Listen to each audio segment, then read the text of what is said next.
Donc deuxième partie de ce podcast sur j'ai perdu la foi pour mieux la rencontrer. Donc voilà, dans cette première partie, tu l'auras compris, c'était la traversée de l'enfer. J'en suis sortie merveilleusement. Et là maintenant, dans cette partie de l'audio, j'ai envie de te partager quels sont vraiment les enseignements que j'ai pu recevoir de cette épreuve de vie. Alors la première chose que je voulais te partager, c'est autour de la notion de la gratitude et de l'instant présent. Tu sais, c'est deux choses dont on parle beaucoup dans le développement personnel et spirituel. On parle beaucoup de la gratitude et de l'instant présent. Et jusqu'à ce que je vive ce que j'ai vécu en 2022, j'étais un peu... je me disais, oui, bon, la gratitude et l'instant présent, c'est vraiment quelque chose pour les gens heureux. Parce que concrètement, quand t'es dans la merde, la gratitude, c'est vraiment pas quelque chose de facile. Et en fait, quand j'étais malade, c'est dans l'extrême souffrance que je me suis rendu compte à quel point la gratitude, c'était presque tout ce qui pouvait me rester. Ce qui m'a aidé, c'est la gratitude pour le rayon de soleil, c'est être dans la pleine expérience de l'instant présent, c'est prendre en fait ce que la vie me donnait, faire en tout cas avec ce que la vie me donnait. Cette phrase, elle m'aide tellement encore aujourd'hui, c'est fais avec ce que la vie te donne. Ce qui m'a aidé aussi, c'est que ma mère, en fait, elle a une maladie. Elle vit avec une maladie depuis plusieurs années maintenant, qui est extrêmement, extrêmement douloureuse et difficile à vivre. Et donc déjà, pour la première fois de ma vie, alors que j'étais moi aussi malade, je me disais que j'arrivais enfin peut-être à comprendre vraiment ce qu'elle pouvait traverser, à comprendre un peu de sa souffrance et de ce que vivait ma mère. Et puis ma mère, elle a toujours eu cette force de dire que la maladie, elle doit pas t'empêcher de vivre. Et donc, elle me répétait ça souvent. Elle me disait, faut pas s'arrêter de vivre, il faut continuer à vivre. Il faut que tu continues à vivre, Clélia. T'es malade, ok, t'es malade, c'est dur. Tu vis avec une maladie et tu n'es pas la maladie. Tu n'es pas la maladie. Donc, trouve comment continuer à vivre. Alors, j'ai appris à vivre. Je savais pas avant ce que c'était de vivre. J'ai appris à vivre et aujourd'hui, je vis. J'ai appris aussi à avoir accepté d'avoir envie de vivre. Jusque-là, je pense que j'avais peur de la vie. Et on y reviendra, et je vous l'ai déjà dit dans la première partie de l'audio, j'avais peur de la vie, j'avais peur de vivre. J'avais pas envie d'accepter en fait le jeu de la vie. Et donc ma mère, elle dit toujours ce truc, elle dit il faut continuer à vivre. En vrai, effectivement, est-ce qu'on a le choix? Parce que c'est ça ou autant mourir tout de suite, hein. Donc la gratitude et l'instant présent, ça a été des clés extrêmement puissantes pour moi, pour m'apprendre à vivre. Et c'est pas du tout basique, hein. C'est pas tarte à la crème, c'est pas bateau, c'est pas que pour les gens heureux, c'est extrêmement puissant, c'est immense. La gratitude, l'expérience de l'instant présent. Je me revois encore et j'oublierai jamais ce moment de ma vie. Je suis dans un lit chez ma mère et il y a un plaid blanc en polaire, vous savez, ces plaids super doux. Et là, je me dis, waouh, c'est tellement doux. En fait, je cherchais la moindre petite chose que je pouvais encore vivre. Et j'avais jamais exploré la douceur comme ça. Autre chose, ma mère, elle avait un chat, elle a d'ailleurs toujours, un magnifique chat blanc avec des poils longs, des yeux clairs, bleus, somptueux. Et je me suis mise à jouer avec le chat.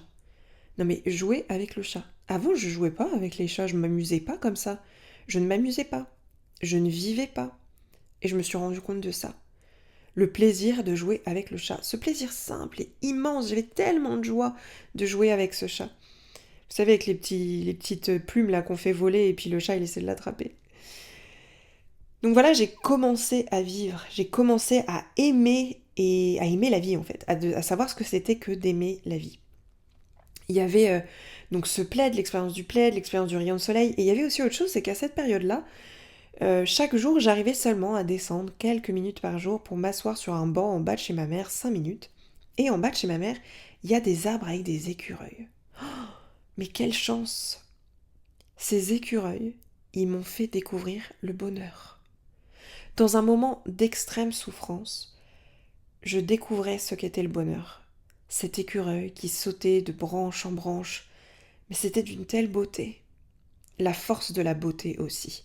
J'ai intégré ce que c'est que la force de la contemplation.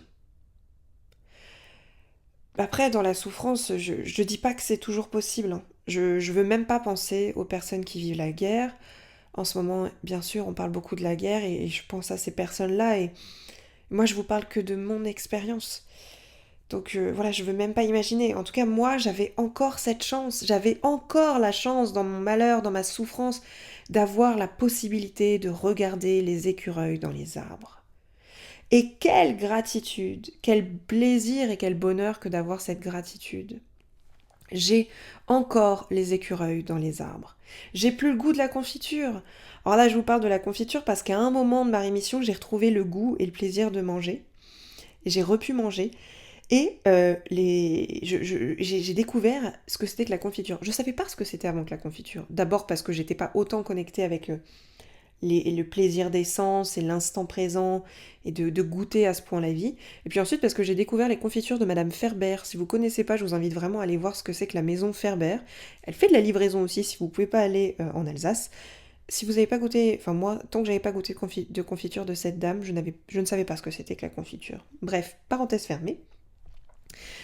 Euh, Si j'ai pas le goût de la confiture, si je peux plus avoir aucun plaisir, waouh, j'ai de la gratitude parce que j'ai encore la possibilité de sentir la douceur du plaid, de jouer avec le chat, de regarder les écureuils.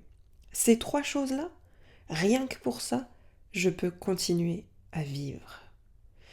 Donc le pouvoir de la gratitude, de l'instant présent, de la contemplation, de la beauté, c'est véritablement des clés, des outils tellement, tellement, tellement, tellement, tellement, tellement précieuses. Donc cette épreuve, elle m'a appris à vivre. Alors bon, on se laisse vite réembarquer, hein, et puis bah par la vie et tout ça, et puis bah c'est comme ça, hein. Moi, mon enseignant de yoga, il disait que c'était normal, qu'il y a des va et des viens comme ça dans la vie. Je pense notamment à ceux qui ont des pratiques spirituelles intenses, de méditation, de yoga, ou quelles que soient les pratiques spirituelles. Voilà, on a des périodes où on va pratiquer plus ou moins intensément, et puis on y revient, on y retourne, on arrête de pratiquer, on y revient, etc. Et puis bah la vie c'est pareil, voilà, il y a ces périodes de va, de vient. Et à cette période-là de ma vie, j'étais en pleine présence de l'instant, de la gratitude, en partie parce que j'étais dans le chaos et la souffrance, bien sûr. Alors maintenant que ma vie est plus douce, je perds parfois un petit peu, enfin je perds pas vraiment, mais j'ai peut-être moins souvent ce contact avec la beauté de l'instant, la contemplation, etc. Mais en même temps c'est normal parce que j'expérimente d'autres choses dans la vie. Et voilà. Bref, la gratitude, l'instant présent, la contemplation sont des outils, des clés vraiment. euh, Mais bon, on est aussi là pour vivre des choses, d'autres choses. Donc voilà, parfois, par moment, la gratitude, l'instant présent, la contemplation, la beauté, tout ça, ça peut être des outils précieux. Et puis à d'autres moments, on vient vivre d'autres choses dans la vie. L'autre enseignement que j'ai reçu merveilleux, que je vais vous partager, c'est cette exploration en fait de la foi, de ma foi, de qu'est-ce que c'est que la foi. Et puis comme je vous ai dit, j'ai perdu ce que je pensais être la foi et à un moment, j'ai interrogé un des membres de ma famille qui est lui aussi pasteur, qui a 103 ans actuellement. C'est une personne absolument extraordinaire dans le sens où vraiment il sort de l'ordinaire, il a une puissance absolument incroyable. Il œuvrait en fait avec mon grand-père en tant que pasteur, voilà, il s'appelle Lucien, il est tellement inspirant, c'est immense. Et un jour je lui dis, Lulu, parce qu'on l'appelle Lulu, Lucien, pourquoi les gens perdent la foi? Comment tu fais toi? Et il me répond, c'est une question d'abnégation. Ouais, il parle comme ça, il a une grosse voix rocailleuse et il dit, c'est une question d'abnégation. Alors sur le coup, je comprends pas bien. Et puis il m'explique avec ses mots qu'avoir la foi, bah c'est pas évident. Et que la foi, ça demande de l'abnégation, ça demande de l'engagement. Et je crois qu'aujourd'hui, j'ai enfin entreaperçu, compris ce que ça voulait dire. Et puis, bah, évidemment, je vais continuer à explorer dans ma vie cette notion que la foi demande un engagement. Mais jusqu'à aujourd'hui, je croyais que la foi, c'était de croire que tout allait bien se passer. Alors bien sûr, je ne me rendais pas compte de ça, c'était très inconscient, mais inconsciemment, pour moi, la foi, c'était de croire que tout allait bien se passer. De toutes les façons, je disais, je vais m'en sortir, il peut rien m'arriver. Et puis quand j'ai été malade, cette histoire que je me racontais, j'ai pas peur, il peut rien m'arriver, tant que j'ai la foi, parce que ma conscience, elle est plus forte que tout, il peut rien m'arriver. Ouais, sauf que quand j'ai rencontré la maladie, ma conscience, elle a beau être plus forte que tout, quand je demandais à mon corps, qui est une pratique que je fais toujours, hein, que j'ai toujours fait finalement, de demander à mon corps de quoi tu as besoin, Très souvent, je fais ça. De quoi tu as besoin? Et ainsi, je peux prendre soin de moi. Et ben là, pendant la maladie, quand je demandais, mais qu'est-ce qui se passe? Quand je demandais à mon corps, qu'est-ce qui se passe? Qu'est-ce que je peux faire? Il me répondait, tu ne peux rien faire. Waouh! Là, la toute-puissance, elle est ébranlée. J'étais vraiment en train de rencontrer la notion de lâcher prise et d'explorer le vrai lâcher prise, la entre guillemets vraie foi. J'étais éprouvée dans ma foi. Parce que la foi, en fait, c'est accepter qu'on ne contrôle pas. C'est le lâcher prise.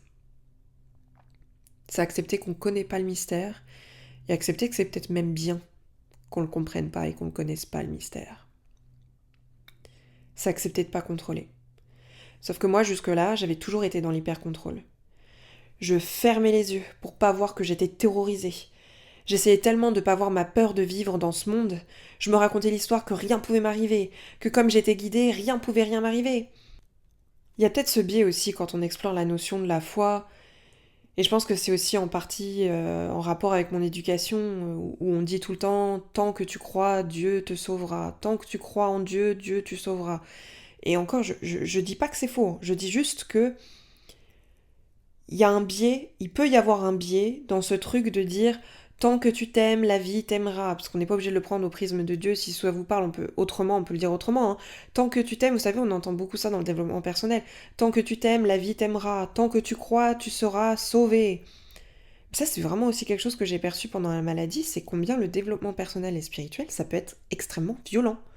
On te dit que si ça t'arrive ou que si ceci ou cela t'arrive, c'est parce que tu vibres pas ça, c'est parce que tu vibres d'une certaine manière et que donc tu attires certaines choses. Mais le développement personnel et spirituel, ça peut être tellement culpabilisant et violent parce que justement, je pense qu'il peut y avoir ce biais, comme dans la religion, on te dit tant que tu as la foi, tu seras sauvé. Sauf que le biais, c'est comment tu comprends ça, toi? Comment tu comprends tant que tu as la foi, tu seras sauvé. Tant que tu t'aimes, la vie t'aimera. Tu sais, dans ma religion, on dit souvent tant que tu crois, tu seras sauvé. De manière générale, dans le développement personnel, on dit ça. Il faut y croire, la loi de l'attraction. Il faut vibrer haut, faut rejeter l'ombre, en fait, finalement, continuellement. Donc moi, j'ai évité de ressentir cette peur que j'avais, parce qu'il y avait aussi cette croyance hyper forte et cette superstition que tant que tu es dans une énergie d'amour, il ne peut rien t'arriver. Mais en fait, ça veut pas dire que ta vie, elle va être facile. Et c'est ça que Lucien, il me disait quand il me disait la foi n'est pas facile. C'est un engagement. La foi, c'est pas facile. Ça demande que même quand la vie n'est pas facile, tu continues à t'abandonner à elle. Même quand la vie n'est pas facile, tu continues à t'abandonner à elle. Je crois qu'en fait, j'ai perdu la foi parce qu'elle n'était pas celle que j'ai aujourd'hui. Je croyais que la foi, c'était de croire que j'allais être préservée de la maladie, de la douleur, de la perte, du deuil. Mais parce qu'en fait, j'avais terriblement peur de vivre tout ça. Bien sûr, c'était inconscient. Hein. Et en plus, ce que j'ai vécu, comme je te l'ai dit dans le premier audio, ça a exacerbé ma peur de la maladie, ma peur du deuil, ma peur de la souffrance, ma peur de la mort. Parce que cette traversée avec le Covid, ça a mis en lumière mes peurs profondes. On m'a dit concrètement, là, regarde la mort en face, sens-toi impuissante. Pour retrouver ta puissance. Et ça, on en reparlera tout à l'heure. En fait, j'avais terriblement peur de vivre, j'avais peur de la souffrance, j'avais peur de la maladie. Et je te dis pas qu'aujourd'hui, j'en ai plus peur, hein. Bien sûr. Mais du coup, j'avais tellement peur de tout ça que je rejetais une grande partie de la vie. Je pouvais donc pas avoir envie de vivre et je pouvais donc pas m'ouvrir à la vie. Je pouvais pas pleinement vivre. Parce que j'avais peur d'une partie de ce que la vie te propose. Je rejetais la vie en fait finalement. Je rejetais ce qu'elle était. Et dans la vie, il y a aussi la souffrance. Et c'est aussi pour ça qu'on dit qu'on a peur, quand on a peur de la mort, on a surtout peur de la vie. En fait, on a peur de la souffrance aussi que peut nous faire rencontrer la vie. Donc voilà, c'est ce que je dis, c'est un peu un biais aussi qu'on peut avoir avec cette idée tant que tu crois, tu seras sauvé, tout ce qui est autour de cette toute-puissance, etc. Dans le dictionnaire, on lit que la foi, c'est l'adhésion à un idéal qui nous dépasse. L'adhésion dans un idéal qui nous dépasse. Et j'aime bien cette notion de dépasser, je la trouve intéressante, parce que si ça nous dépasse, c'est que ça nous dépasse. Ça nous dépasse. Donc moi, dans ma toute-puissance, je suis pas dans un truc qui me dépasse. Si je crois que puisque je suis guidée, il peut rien m'arriver d'inconfortable, c'est que ça me dépasse pas, c'est que je contrôle. Si ça me dépasse, ça va au-delà de moi, de ma perception à moi des choses. Les choses, elles vont bien au-delà si ça me dépasse. La foi, c'est donc d'accepter que tu connais pas le mystère. Et quand Lucien dit que la foi, ce n'est pas facile et que cela demande de l'engagement, c'est donc à nous de faire, vous savez, on entend beaucoup ça, la part du colibri. C'est faire notre part. Peut-être en prenant soin de nous et de nos proches, et puis de remettre à plus grand tout le reste. Remettre à plus grand le reste. Prendre soin de nous, de nos proches, et remettre à plus grand le reste. Bien sûr qu'on a une responsabilité. La foi, c'est pas la résignation. Bon, bah, ça me dépasse. On a toujours la responsabilité de prendre soin de nous aussi, de prendre soin des gens qui nous sont proches. On nous demande que ça. Pas de faire plus que ce dont on est capable. Et déjà, là, si on faisait ça, comment le monde se porte si on fait tout ça, si on prend soin de nous et de nos proches. Alors voilà, il y a cette notion de lâcher prise, d'accepter totalement en fait qu'on ne sait pas, que je sais pas. Alors dans mon cheminement, dans ce cheminement-là, j'ai accepté de m'abandonner à mon insécurité, de m'ouvrir à elle, d'arrêter de rejeter une part en fait de la vie, de pas rejeter l'ombre, ce qu'on appelle l'ombre entre guillemets, j'aime pas forcément cette expression, mais en tout cas, pas me réfugier dans l'illusion de tout va bien, je ferme les yeux. De toute façon, j'ai ouvert les yeux. J'ai vu que non, tout va pas bien forcément. Hein. Tu peux souffrir, hein. Tu viens de souffrir horriblement. Hein. Tu viens de souffrir dans ta chair, tu peux du jour au lendemain tout perdre, mourir, perdre tes proches. En une année, je vous dis, hein, mes proches ont été, eux aussi, ont eu des graves problèmes ont eu des gros sujets en termes de santé, des opérations. Moi-même, j'ai cru que j'allais mourir. Non, non, en fait, hein. Non, tu vois, tu peux continuer à fermer les yeux si tu veux, mais là, t'es obligé de les ouvrir. Hein. La vie, c'est pas tant que tu as la foi, tout va bien se passer. Non, non, dans la vie, il y a aussi la souffrance. Alors, je me suis abandonnée à mon insécurité, à ma peur.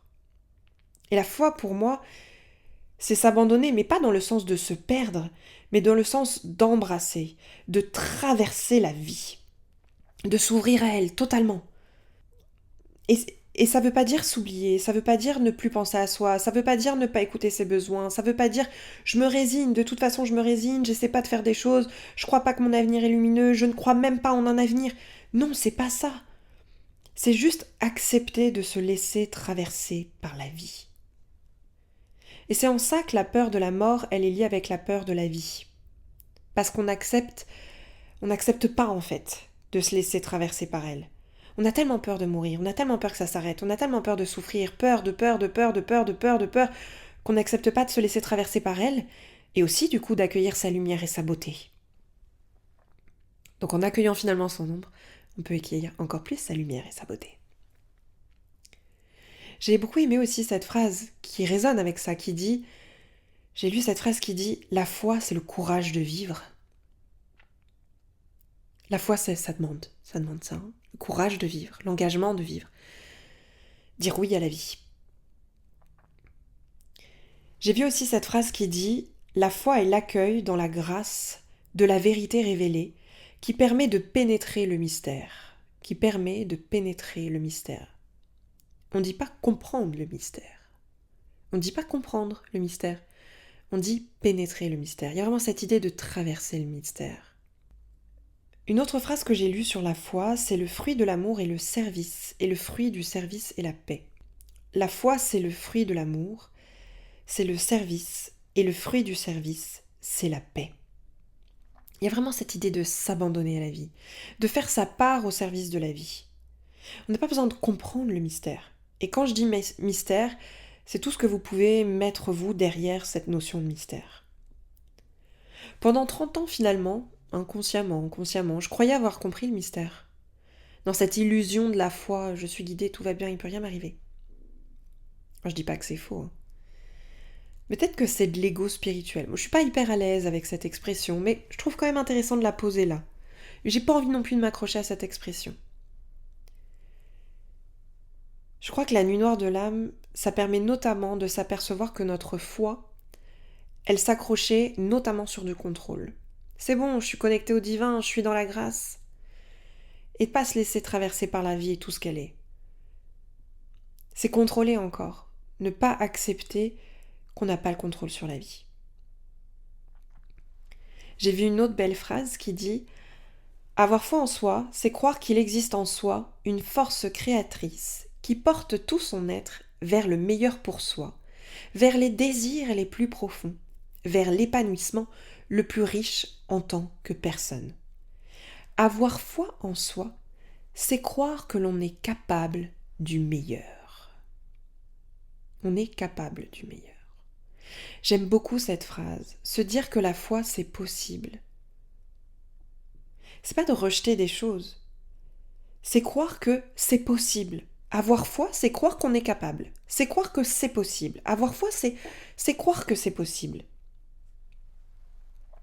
C'est croire au possible. C'est pas croire que les choses arriveront de telle ou telle manière et donc qu'on sera préservé et pas quelque chose.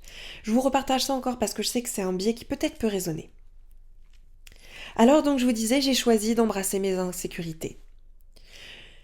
Je me suis ouverte à mon insécurité, je l'ai regardée, j'ai plongé en elle, j'ai ouvert mes bras à elle. Comme je vous l'ai dit, la maladie, ça a créé la peur de retomber malade. Une peur de vivre encore plus forte que jamais.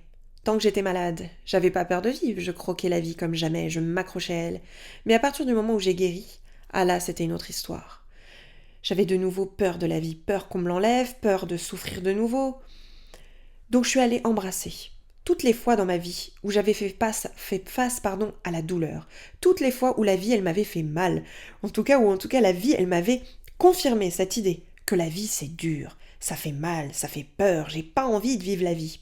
Alors comment j'ai fait ? J'ai fait un voyage sonore dans le cadre du programme Transformation que j'ai créé et que je crée. J'ai un programme sonore en ligne et peut-être que d'ailleurs là tu m'écoutes parce que tu fais le programme Transformation. Et j'ai écouté un des voyages sonores qu'il y a dans le programme Transformation. Et pendant ce voyage sonore, j'ai dit, allez, je vais traverser toutes les insécurités dans ma vie, toutes les fois où j'avais eu mal. Alors j'ai embrassé ma peur de la mort. Je l'ai regardée bien en face, je me suis souvenue, j'ai traversé toutes les fois où j'avais eu mal, où j'avais eu peur de la mort. Puis après, il y a eu une deuxième phase pendant ce voyage, où j'ai supplié. J'ai dit, s'il vous plaît, envoyez-moi un signe. Mes ancêtres, mes alliés dans l'au-delà, si vous êtes là, envoyez-moi un signe, aidez-moi. J'étais terrorisée. J'ai traversé ma peur, peur de la mort. Alors je suppliais, aidez-moi, aidez-moi. Et puis soudainement, je me suis souvenue. Je me suis souvenue de l'histoire des polarités, de la dualité. Vous savez ce truc où on dit, s'il y a l'ombre, il y a forcément la lumière. Et donc, si dans la vie, il y a de la souffrance, il y a aussi des miracles. Et là, j'ai revu tous les moments dans ma vie où j'avais vécu des moments de miracles, des moments magiques. Je parle de certains de ces miracles dans le livre Vibration d'ailleurs. Et j'ai vécu tellement de miracles dans ma vie, des guérisons incroyables. D'ailleurs, j'ai guéri du Covid long. J'ai traversé cette épreuve. Plein de fois, mon mari me répétait ça, il me disait « Regarde, pourquoi tu as peur ? Regarde, tu as guéri !» Et c'est vrai. Alors j'ai vu, pendant ce voyage, ce voyage intérieur, j'ai vu tellement de miracles dans ma vie. J'ai vécu tellement de miracles dans ma vie. Je suis toujours là, je suis en vie. Je vous parle en ce moment même. C'est un miracle. Je respire, c'est un miracle. Mes proches sont là. Oui, certains sont morts. Oui, certains souffrent. Oui, bien sûr que tout ça existe. Mais il y a aussi plein de miracles. Des moments magiques dans mon existence. Je les ai revécus, je les ai revus avec tellement de magie. Et puis, d'un seul coup, j'ai vu à quel point le miracle, il était en ce moment même dans ma vie. À quel point mon mari, c'est un miracle. Cette opportunité de vivre l'amour, de vivre la relation. À quel point la maison dans laquelle je suis aujourd'hui, c'est un miracle. À quel point l'arbre qui secoue ses branches devant chez moi au moment même où je vous parle. La lumière qui me réchauffe le bras au moment où je vous parle. Dans le studio où je suis, il y a un grand Velux et il y a un rayon de soleil qui passe et je sens la chaleur sur ma peau. Mais c'est un tel miracle, c'est tellement beau. La vie, c'est un miracle à chaque instant. Alors pourquoi j'ai peur de la mort ? Si j'ai peur de la mort, c'est que je m'arrête à un seul scénario. Et c'est encore de l'orgueil, de l'ego, ce que vous voulez, en croyant, en m'accrochant à cette seule potentialité, cette raison pour laquelle j'ai peur de la mort. J'ai peur que la mort me fasse vivre ça. Mais il y a des milliards d'autres façons possibles. Il pourrait se passer des milliards et des milliards et des milliards d'autres choses au moment où je vais mourir. Il y a tellement d'autres possibles. Et alors, en ce moment-là, j'ai trouvé ma puissance. J'ai réalisé que j'ai le choix. J'ai le choix de l'histoire que je me raconte. J'ai le choix de vivre toute ma vie en m'accrochant à cette unique possibilité et en ayant peur, en cette chose-là, en étant terrorisée chaque jour parce que peut-être au moment où je vais mourir, cette chose-là va arriver. Ou j'ai le choix de croire, de savoir qu'il peut se passer 2 milliards et des milliards d'autres choses absolument incroyables et magiques, et de m'ouvrir à cette possibilité. J'ai le choix de vivre l'expérience de la mort avec cette immense totalité de possibles. Tous les jours, c'est ce que la vie te propose. Tu ne sais pas de quoi est fait chaque seconde. Qu'est-ce que la prochaine minute va t'offrir? Qu'est-ce qu'elle va te faire vivre? Alors tu peux décider d'avoir peur, que peut-être dans une minute tu vas peut-être avoir mal. Mais il peut aussi se passer tellement, tellement, mais tellement d'autres choses. Alors vis. Embrasse la magie qui est dans ta vie. Et c'est là que je retrouve la puissance. Pas la toute-puissance, la puissance. La réelle puissance. C'est à partir de ce moment-là que j'ai le pouvoir d'accepter de traverser la souffrance. Alors je peux aussi m'ouvrir à la magie, d'accepter, d'accueillir le fait que la vie, oui, c'est tout ça. Alors je peux m'ouvrir à la beauté aussi dans ma vie. Je peux embrasser la beauté de la vie, sa magie, et faire avec ce qu'elle me donne, tant que je lutte contre ce qu'est la vie. Je ne peux pas faire avec ce qu'elle me donne, j'ai pas de pouvoir. Waouh, il est où en ce moment le miracle dans ma vie? Elle est où la beauté en ce moment dans ma vie? Et de vraiment traverser la vie. La peur, c'est une étrication de l'esprit et de la conscience. Et bien sûr, ça fait partie des choses qu'on traverse dans la vie, la peur. Et c'est pas toujours évident de se dire qu'il faut traverser notre peur, parce que de toute façon, nos peurs, elles sont pas toujours conscientes. Et en ça, notre esprit, il est très très très bien fait, parce qu'il nous protège. Avant, j'étais pas capable de traverser les peurs que j'ai traversées l'année dernière et que j'ai traversées ces derniers temps. J'étais même pas capable de les voir, ces peurs-là, ni de les accueillir. Mais si je les ai traversées l'année dernière et que j'ai traversé tout ça l'année dernière, c'est que j'ai les ressources aujourd'hui pour embrasser mes peurs. Et voir que finalement, derrière la porte, cette porte qui fait peur, il n'y a pas un éléphant. Souvent, c'est juste une petite souris. Si vous saviez, pendant toute cette année où j'ai eu peur de la mort, j'arrêtais pas de dire « Mais comment font les gens qui vivent continuellement avec une porte à côté d'eux? T'as une porte à côté de toi, tu sais pas quand est-ce que tu devras la traverser, tu sais pas ce qu'il y a derrière, mais elle est à côté de toi et à tout moment, tu peux la traverser. Tu vis des choses, tu t'accroches à des choses, tu aimes des choses, et puis tu sais pas, t'as une porte à côté de toi et un jour, du jour au lendemain, tu dois passer de l'autre côté sans savoir ce qu'il y a derrière la porte. Mais comment font les gens pour vivre avec une porte à côté d'eux sans jamais y penser, sans jamais en avoir peur? Et finalement, j'ai compris que j'allais pas passer toute ma vie à sentir cette porte à côté de moi. Parce que ça se trouve déjà, c'est même pas une porte. Alors est-ce que j'ai vraiment envie de passer ma vie à avoir peur de ça, ou alors juste de m'ouvrir à la beauté, à la magie de waouh, si ça se trouve, au travers de cette porte, de ce moment de la vie qui est la mort, ça se trouve, il y a un truc incroyable. Et c'est un parallèle, là je parle de la peur de la mort, mais toutes les peurs qu'on peut avoir à tout moment, il peut se passer ça, mais il peut se passer un milliard d'autres possibles. Alors on peut s'y ouvrir et se dire waouh, c'est génial. Je suis tellement curieux, enthousiaste de me dire waouh, oh, je suis curieux d'aller traverser ça. Ma mère d'ailleurs, elle me disait ça et je comprenais pas. Ma mère, elle disait souvent ah non, moi j'ai pas peur de la mort. C'est l'expérience la plus incroyable que je vais faire dans ma vie. Je comprends mieux maintenant pourquoi elle me disait ça. Alors, je te dis pas qu'aujourd'hui j'ai pas peur de la mort. Mais c'est juste que je commence à me raconter une autre histoire. À me rendre compte que la foi, c'est un choix. Un choix de chaque instant. De me dire, il y a d'autres possibles.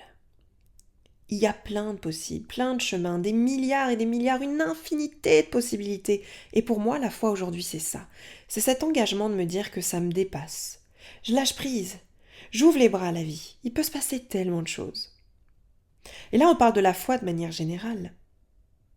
Mais on peut parler de la foi que tu as dans ton couple, la foi que tu as dans ton travail, la foi que tu as en toi-même.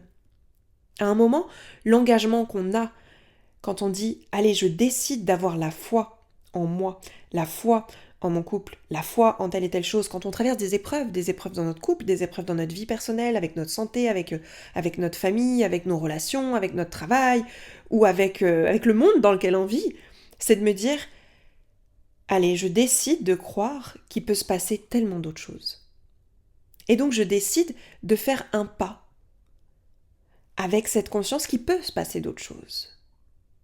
Quel que soit ce que tu vis aujourd'hui, dans ton rapport au monde, quel que soit ce qui se passe dans le monde, et ça j'ai envie d'insister là-dessus, et si on se disait, si on nourrissait ce truc de dire, ouais, il peut se passer ça, mais il peut aussi se passer 1 milliard d'autres choses.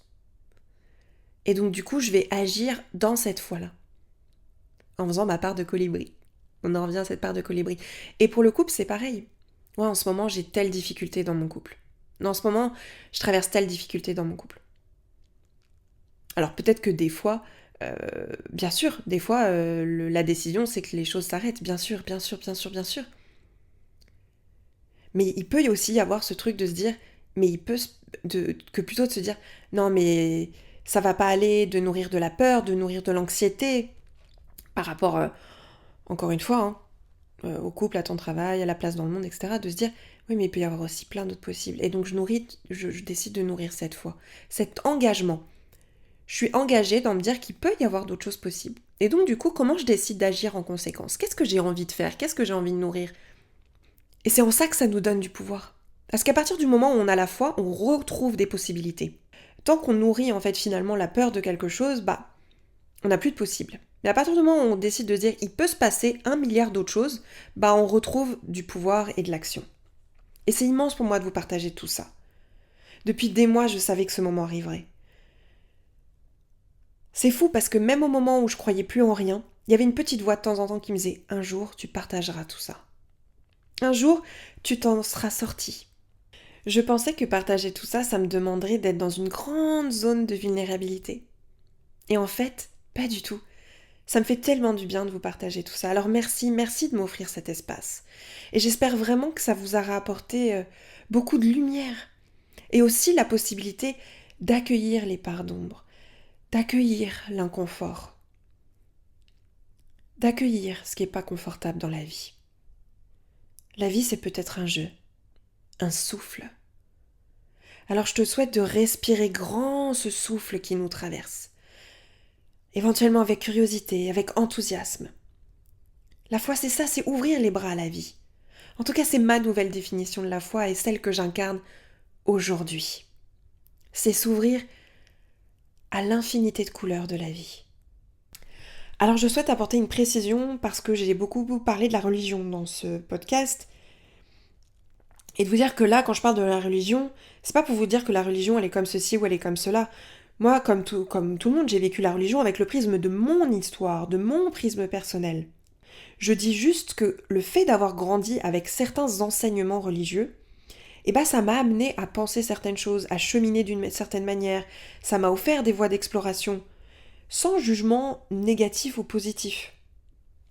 Tout à l'heure, quand je parlais des biais, en fait, qu'on peut y avoir dans la compréhension de certains enseignements religieux ou spirituels, c'est-à-dire qu'on va avoir certains enseignements religieux ou spirituels, mais après, nous, on les comprend et on les interprète d'une certaine manière, et finalement, c'est la vie qui nous enseigne et qui nous fait éprouver ces enseignements. Et notamment quand je vous dis qu'on m'a enseigné « Quand tu crois en Dieu, alors tu seras sauvé ». Aujourd'hui, je crois toujours à ça. C'est juste que je le comprends différemment, cet enseignement, par rapport à avant. Quand je dis que j'ai le choix de croire que la vie est une infinie possibilité, qu'elle nous offre une infinie possibilité, c'est en m'ouvrant ces possibilités que je suis sauvée. Alors sauver, c'est peut-être un terme qui vous parlera pas forcément. C'est un terme qu'on utilise beaucoup dans la parole chrétienne, notamment protestante et évangéliste. C'est simplement de dire cette phrase quand on dit crois et tu seras sauvé. Moi aujourd'hui, ce que j'en comprends, c'est que lorsque l'on croit au possible, alors on se sent mieux. Comme je vous disais tout à l'heure, quand on croit au possible, alors de nouveaux possibles s'ouvrent. On est dans une meilleure énergie. Et si vous voulez mettre Dieu de côté parce que ça vous parle pas forcément, vous pouvez comprendre ça différemment quand on dit simplement, vous savez, dans le développement personnel, soyez dans l'énergie de l'amour et vous serez sauvés. Soyez dans l'énergie de l'amour et alors vous vivrez une vie d'amour. Mais c'est ça, c'est s'ouvrir aux potentialités. Et du coup, on n'est plus dans la souffrance et dans la peur de la souffrance. On s'ouvre aux potentialités. Et c'est en ça qu'on est sauvé. Pour moi, quand on dit croire et vous serez sauvés, c'est croire aux potentialités et alors les potentialités s'ouvrent. C'est comme dans Harry Potter, je reprends encore un exemple d'Harry Potter, si vous l'avez vu, à un moment j'ai revu dernièrement un des films, et il doit ouvrir une malle dans laquelle il y a un espèce de monstre, une créature qui se transforme en la plus grande peur. Quand vous voyez cette créature, elle se transforme en votre plus grande peur. Et quand Harry ouvre la malle, la créature, elle se transforme en détraqueur. Et les détraqueurs, en fait, sont des monstres qui vous font vivre vos plus grandes peurs. Alors, je mets tout ça entre guillemets, parce que les fans de Harry Potter, là, c'est pas exactement ça, mais je simplifie. En gros, les détraqueurs sont des personnages, des créatures qui vont se transformer en vos plus grandes peurs, qui vous font vivre vos plus grandes peurs. Et donc, Harry Potter, quand il ouvre la boîte, la créature qui se transforme en sa peur, elle se transforme en détraqueur. Et donc, le professeur, il lui dit, Harry Potter, c'est une immense sagesse que tu as, parce que ta plus grande peur, c'est la peur de la peur elle-même. En fait, Harry Potter, il a peur du détraqueur, de celui qui te fait vivre ta peur. Donc, il a peur de la peur. C'est ça quand on dit l'énergie de l'amour nous sauve. Quand je crois que tout est possible, alors je suis libérée de la peur d'avoir peur. Je ne peux pas avoir peur d'avoir peur. Parce que je crois que tout est possible. Et quand on dit croyez et vous serez sauvés. Si je crois qu'il y a des possibles, qu'il y a d'autres possibles. Donc je me libère de la peur, puisque autre chose est possible que ce qui me fait peur. Si autre chose est possible, alors je retrouve mon pouvoir d'agir et pas que. Une dernière chose que je voudrais vous partager, c'est une histoire que ma mère m'a racontée. Elle me l'a racontée ces derniers jours, et je l'avais entendue quand j'étais petite. Je sais plus qui me l'avait racontée dans ma famille. Elle raconte l'histoire d'un homme qui traverse une grande épreuve de vie. Et il marche dans un désert de neige. Et à ses côtés, il y a les traces de pas de celui qui le guide et qui l'accompagne. Donc dans l'histoire qu'on me raconte, c'est les traces de pas de Dieu, de l'ange, du guide, vous pouvez l'appeler comme vous voulez. Et donc il marche dans la neige et à ses côtés, il y a des traces de pas de celui qui le guide et qui l'accompagne dans cette traversée de la vie. Et puis à un moment, les traces de pas à côté de lui disparaissent. Il voit plus de traces de pas à côté dans la neige à côté de lui. Alors il continue à marcher dans l'épreuve. Il se sent seul dans cette épreuve. Il se sent abandonné. Et puis au moment où il sort de la tempête de neige, il sort de l'épreuve, il demande à Dieu, donc à son guide, à son ange, vous pouvez mettre le mot que vous voulez, pourquoi tu m'as abandonné au moment le plus difficile ? Pourquoi tu m'as abandonné dans l'épreuve, dans cette traversée de cette tempête de neige ? Pourquoi tu m'as abandonné ? Alors l'ange répond, je ne t'ai pas abandonné. Quand tu ne voyais plus mes traces de pas dans la neige, c'est parce que je te portais. Voilà, j'avais envie de vous partager cette histoire qui moi, me remplit le cœur de beauté, de lumière. Comme d'habitude, vous pouvez mettre le mot que vous voulez derrière Dieu. Vous pouvez mettre la vie. Voilà, un homme qui marche avec la vie, qui l'accompagne, avec un guide, avec son ange, avec ses ancêtres, si ça vous parle, et qui laisse des traces dans la neige à côté de lui, et il se sent accompagné dans la vie, et puis soudainement, il n'y a plus les traces de pas. Et puis alors il dit, mais pourquoi on m'abandonne ? Et on lui répond, mais je t'ai pas abandonné. Si tu vois plus de traces à côté de moi dans la neige, c'est juste parce que je te porte. Je t'ai porté. Et je trouvais vraiment cette histoire magnifique. Voilà, je vous envoie un maximum d'amour. Si tu es dans une nuit noire de l'âme, Si tu traverses un moment difficile, un tunnel, je te prends dans mes bras. T'es pas seul, on est ensemble. Tu peux demander des signes. Et ça, c'est vraiment une dernière chose que j'ai envie de vous partager. Demandez des signes. Osez demander de l'aide. Je suis pas en train de te dire que les anges existent, hein. Ça ne te servirait pas à grand chose. Car je crois qu'il n'y a qu'en explorant nous-mêmes notre rapport à l'invisible qu'on finit par trouver notre chemin, qu'on est sur notre propre chemin. Mais par contre, je peux te dire de demander un signe. Et ça aussi, je pense que ça peut être un biais dans la lecture de la parole biblique ou des enseignements spirituels de manière générale quand on dit demandez et vous recevrez. Dernière chose, quand j'étais malade, une amie, elle m'a partagé une vidéo. Quand j'étais au plus mal, c'était un acteur, je sais plus qui, et il partageait dans une vidéo genre TikTok ou Instagram, il disait vous avez demandé à avoir de la confiance, à retrouver de la confiance. Quand vous priez pour demander à avoir plus de confiance, que vous priez Dieu ou quelque chose, que vous demandez à l'univers, je veux gagner confiance, je veux gagner en patience. La vie, elle va pas vous donner la patience ou la confiance. Elle va vous donner l'épreuve. Elle va vous donner l'environnement pour devenir la patience, pour devenir confiant, confiante. Ou pas. Mais je trouvais que cette histoire, elle faisait du bien. Ce truc de demander, vous recevrez. Et voilà.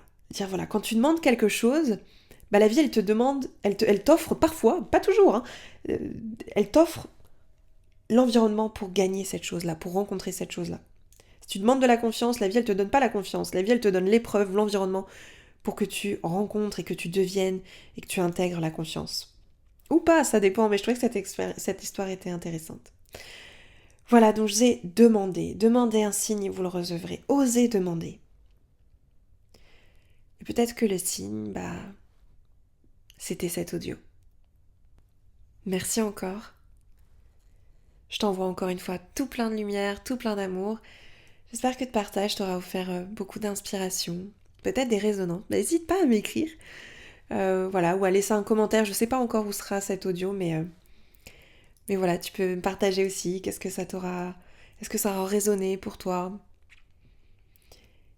Voilà, je t'envoie toute la lumière, toute la joie, toute la beauté que je suis en train de vivre en ce moment avec cette pleine apaisement au sujet de la peur de la mort, de la foi, de la vie.